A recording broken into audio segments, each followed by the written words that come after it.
Assalamualaikum warahmatullahi wabarakatuh. Selamat pagi anak-anakku kelas 12 yang hebat. Jumpa lagi hari ini, pagi ini bersama Bu Andri dalam pelajaran biologi. Pada pagi ini kita akan membahas soal-soal tentang penyimpangan semu hukum Mendel. Perhatikan baik-baik. Ibu berharap kalian banyak berlatih dan mahir dalam memecahkan soal-soal penyimpangan semu hukum Mendel. Mari kita mulai. Mari kita mulai dengan soal nomor 1 anak-anak. Diketahui gen P dan R berinteraksi mengendalikan sifat bentuk pial pada ayam. Jika R besar, P kecil untuk pial berbentuk mawar, R kecil, P besar untuk pial berbentuk biji, R kecil, P kecil untuk ayam berpial walnut, dan R kecil, P kecil untuk ayam berpial tunggal. Disilangkan antara ayam berpial mawar dengan ayam berpial walnut dan menghasilkan keturunan ayam berpial walnut dan berpial biji dengan perbandingan 3:1. Maka genotip parental yang disilangkan adalah, mari kita bahas bersama. Ya, anak-anak, di sini diketahui bahwa untuk ayam berpial rose atau mawar itu paling tidak memiliki satu R besar. Kemudian untuk ayam berpial biji atau P itu paling tidak memiliki satu genotip P besar. Sedangkan untuk ayam berpial walnut itu harus memiliki gen R besar dan P besar. Sedangkan untuk ayam berpial tunggal atau bilah atau single itu semuanya kecil.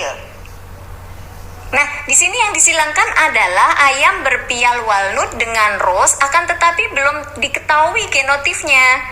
Sedangkan hasil dari persilangan ini adalah ayam berpial walnut dan ayam berpial biji dengan rasio 3:1. Nah, mari kita analisis pilihan jawabannya.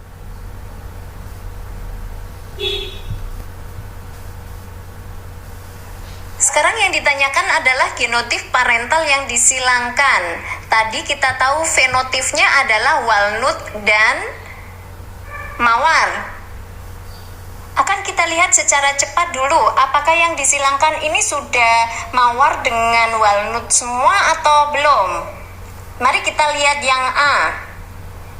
Sudah benar. B. Benar. C. Benar. D. Benar.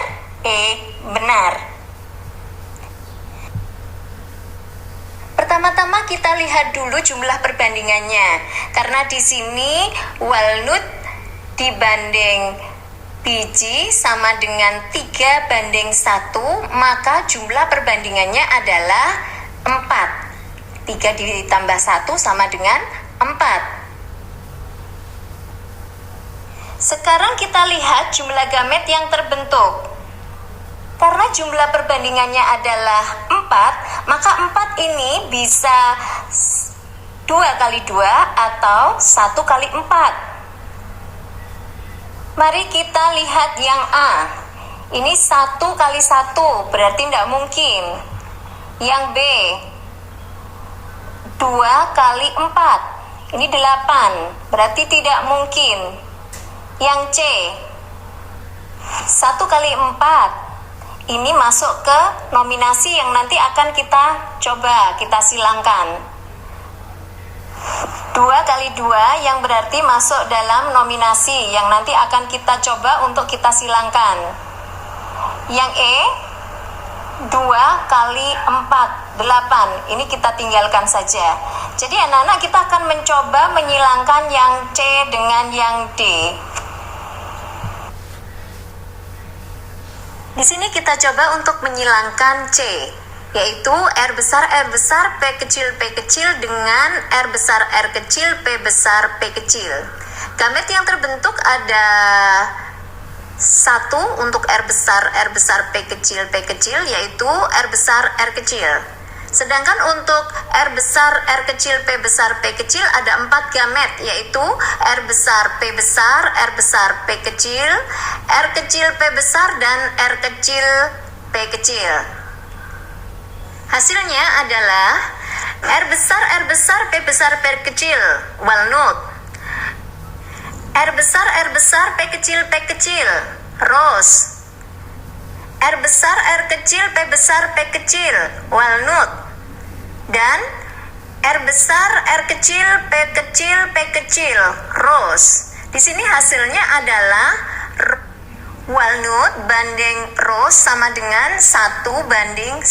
Berarti kita abaikan untuk option C. Mari kita lihat option D. R besar R kecil P kecil dengan R besar R kecil P besar P besar. R besar R kecil P kecil, genotifnya adalah R besar R kecil P kecil. Dan R besar R kecil P besar, genotifnya adalah R besar P besar dan R kecil P kecil. Hasil persilangannya adalah R besar P besar P kecil, walnut. R besar R kecil P besar P kecil, walnut. R besar R kecil P besar P kecil, walnut. Dan R kecil P besar P kecil, pi atau biji, sehingga didapatkan rasio fenotif walnut dibanding pi atau biji sama dengan 3:1, sehingga jawabannya adalah D. Soal nomor 2. Gen pembawa sifat warna bulu pada tikus diketahui warna bulu hitam dikendalikan oleh gen R besar dan C besar bersama-sama. Sedangkan R kecil dengan C besar menyebabkan warna krem. Bila ada gen C kecil, tikus ini akan menjadi albino. Perkawinan antara tikus hitam homozigot dengan tikus albino menghasilkan F2 yang keseluruhannya hitam. Bila F1 disilakan sesamanya, maka F2 didapatkan keturunan hitam banding krem banding albino dengan perbandingan.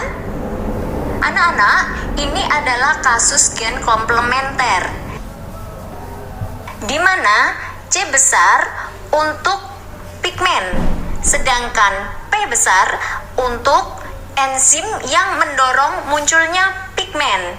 Sehingga C besar bertemu dengan P besar, maka fenotip yang muncul adalah hitam.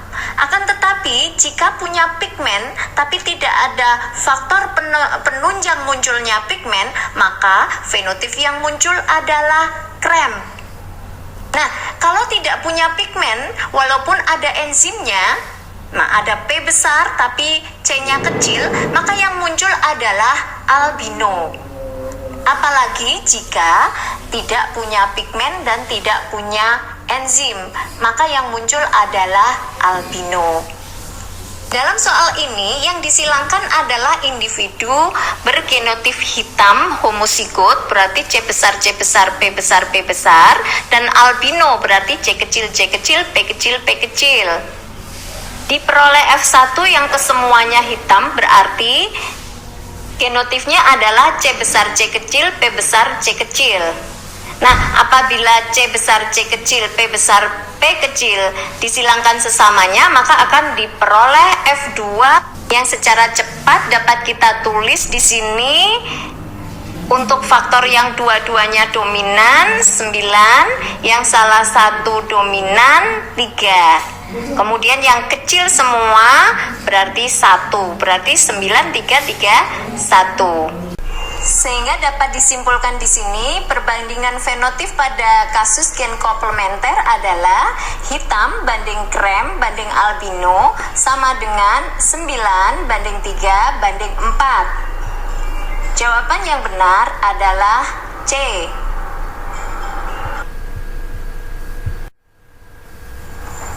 Lanjut ke soal nomor 3. Pada warna bunga linaria dipengaruhi oleh gen A besar yang menghasilkan antosianin dan A kecil tidak menghasilkan antosianin, serta gen B besar sitoplasma dalam situasi basah dan B kecil untuk sitoplasma dalam situasi asam. Antosianin dalam suasana asam akan menghasilkan warna merah dan dalam suasana basah akan menghasilkan warna ungu. Tanpa adanya antosianin, bunga akan berwarna putih. Apabila bunga dengan genotif A besar, A kecil, B besar, B besar disilangkan dengan bergenotif A kecil, B besar, B kecil, maka kemungkinan munculnya keturunan dengan bunga berwarna merah adalah, anak-anak, kasus ini adalah kasus kriptomeri. Mari kita tuliskan saja, jika faktor A besar bertemu dengan B besar, maka fenotip yang muncul adalah bunga berwarna ungu. Akan tetapi, jika A besar saja, berarti ada antosianin, akan tetapi situasi sitoplasma sel asam, maka muncul warna merah. Sedangkan jika tidak ada antosianin, apakah situasi sitoplasma basah atau asam tetap berwarna putih? Di sini disilangkan antara individu berwarna ungu dengan genotif A besar, A kecil, B besar, B besar dengan A kecil, B besar, B kecil berwarna putih. Gamet yang terbentuk dari A besar, A kecil, B besar, B besar ada dua macam, yaitu A besar, B besar, dan A kecil, B besar. Sedangkan gamet yang terbentuk dari A kecil, B besar, B kecil juga ada dua macam, yaitu A kecil, B besar, dan A kecil, B kecil. Nah, sekarang keturunan yang dihasilkan apa saja? Di sini didapatkan A besar, A kecil, B besar, B besar, ungu. A besar, A kecil, B besar, B kecil, ungu. A kecil, B besar, B besar, putih. A kecil, B besar, B kecil, putih. Sehingga ungu banding putih sama dengan 1:1. Di sini yang ditanyakan adalah berapakah kemungkinan munculnya keturunan dengan bunga berwarna merah? Nah, karena tadi yang dihasilkan adalah ungu banding putih sama dengan 1:1, maka jawabannya adalah tidak mungkin muncul keturunan dengan warna merah. Sehingga jawabannya adalah 0%. Kita sampai pada soal nomor 4. Suatu persilangan polimeri antara gandum dengan genotif M besar 1, M kecil 1, M besar 2, M kecil 2 dengan gandum bergenotif M kecil 1, M kecil 1, M besar 2, M kecil 2 menghasilkan 400 anakan. Jumlah anakan yang memiliki warna putih adalah, anak-anak, mari kita selesaikan dengan cara cepat. Kita lihat di sini M besar 1, M kecil 1, M besar 2, M kecil 2 ini adalah individu heterozigot, dua-duanya heterozigot. Maka jumlah gamet yang dibentuk adalah 4. Sedangkan M kecil 1, M kecil 1, M besar 2, M kecil 2 ini gametnya hanya 2. Kita kalikan, 4 kali 2 sama dengan 8. Karena yang ditanyakan warna putih, maka kita dengan cepat saja langsung, kalau putih itu pasti homozigot resesif semuanya. Berarti M kecil 1, M kecil 1, M kecil 2, M kecil 2 itu sama dengan 1/8. jumlah keturunan tadi yang dihasilkan adalah 400. Berarti tinggal mengalikan 1/8 kali 400 sama dengan 50. Sehingga jawabannya adalah B. Soal nomor 5. Gen H besar menghasilkan warna hitam pada biji gandum bersifat epistasis terhadap gen K besar kuning dan K kecil putih. Sedangkan gen H kecil juga menghasilkan warna putih. Apabila gandum dengan genotif H besar, K kecil disilangkan dengan gandum kulit kuning bergenotif H kecil, K besar, F1 hasil persilangan disilangkan sesamanya, maka perbandingan fenotip F2-nya adalah, anak-anak, ini adalah persilangan dasar. Maka kita langsung saja, kalau ada 2 faktor dominan maka konstantanya adalah 9. Kalau hanya ada 1 maka konstantanya adalah 3. Kalau kecil semua 1. Pada kasus epistasis hipostasis H besar K besar ini munculnya hitam. H besar K kecil muncul hitam. H kecil dengan K besar muncul kuning. H kecil K kecil muncul putih. Sehingga hitam banding kuning banding putih sama dengan 12:3:1. Jawabannya adalah C. Demikianlah anak-anak, tadi kita sudah membahas 5 macam penyimpangan semu hukum Mendel. Ibu harap kalian dapat memahaminya dengan baik, dan apabila kalian belum paham, silakan kalian bertanya melalui WhatsApp atau melalui komentar di YouTube. Anak-anak, sering-seringlah berlatih agar kalian menjadi mahir dalam menyelesaikan soal-soal penyimpangan semu hukum Mendel. Pada akhir pembelajaran ini, Ibu minta kalian untuk membuat 5 macam soal penyimpangan semu hukum Mendel berupa soal uraian. Buatlah juga kuncinya. Pisahkan antara soal dengan kuncinya. Pada pertemuan yang akan datang, kita akan menukar. Kalian akan mengerjakan soal yang disusun oleh teman kalian. Oleh karena itu, soal tidak boleh sama.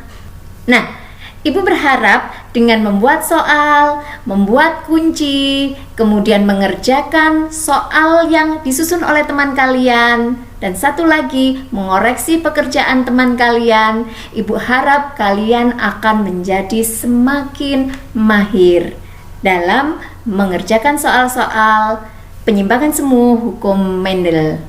Sampai di sini perjumpaan kita kali ini. Semoga kalian tetap sehat, tetap semangat dalam mengikuti PJJ, dan sampai berjumpa lagi pada pertemuan yang akan datang. Wassalamualaikum warahmatullahi wabarakatuh.